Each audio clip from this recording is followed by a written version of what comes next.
ओम शांति।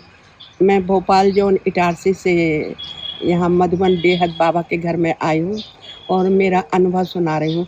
मेरा नाम बीके रूपवती है। मुझे बहुत गठिया वाय हुआ था। मेरे अंग में बहुत तकलीफ़ होती थी, मैं छू नहीं सकती थी, रात भर जागती रहती थी। सुबह 6 बजे उठकर ससुराल था तो काम भी करना पड़ता था। मैं सब काम भी करती थी, बाबा करवाता था। अज्ञानता में भी मैं बाबा को उसी रूप से याद करती थी, लेकिन ज्ञान नहीं था।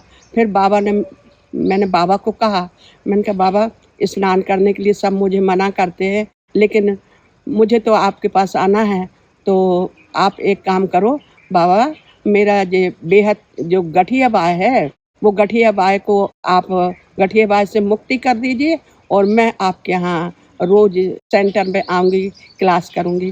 फिर बाबा ने मेरा दर्द बिल्कुल दूर कर दिया। बाबा का लाख-लाख शुक्रिया। और वो दिन का दिन है, आज मुझे अभी तक भी कोई दर्द नहीं हुआ गठिया बाय का। बाकी मैं बहुत खुश हूँ बाबा और सब कुछ ठीक है। देखिए मेरे हाथ में कोई दर्द नहीं, कुछ नहीं, कोई निशान नहीं और मैं बिल्कुल ठीक हूँ, बाबा की बन गई हूँ। मुझे बहुत अच्छा लगता है अब। बहुत से आत्माएँ ऐसी बहुत दुखी, बहुत परेशान आत्माएँ आती थी और बिस्तर पे पड़ी रहती थी, बहुत चिल्लाती थी, बहुत दुखी रहती थी। तो मुझे ऐसा अनुभव होता था कि इस आत्मा को कुछ ज्ञान चाहिए, कुछ सहायता चाहिए बाबा की, तो मेरा पैर वहाँ उठ जाता था और मैं जाती थी। और कई लोग मुझे बुलाने आते थे कि आओ और ये भाई की तबीयत ख़राब है, ये बहन की तबीयत ख़राब है, तो बाबा मुझे ले जाता था और बाबा के साथ जाती थी मैं और उनका जो दर्द था, उस पर बाबा की याद करके आधा घंटा, 1 घंटा वहीं योग लगाती थी और उस आत्मा को राहत मिल जाती थी और वो ठीक हो जाती थी। डॉक्टर बोलते थे कि ये आत्मा बचेगी नहीं, अब तो आप अपने परिवार को बुला लो।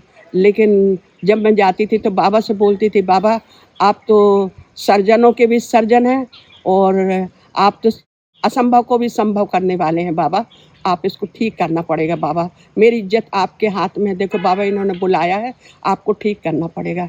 फिर वो आत्मा को दृष्टि देती थी और बाबा की बात सुनाती थी, वो आत्माएँ ठीक हो जाती थी। ऐसे एक नहीं बहुत सी आत्माओं को ऐसी राहत मिली बाबा से और ठीक हो गई वो आत्मा। जबकि डॉक्टर बोलते थे ये ठीक नहीं होगा, लेकिन वो ठीक हो जाती थी। मुझे ब्रह्मा कुमारी ईश्वर विश्वविद्यालय से जुड़े हुए 36 वर्ष हो गए हैं।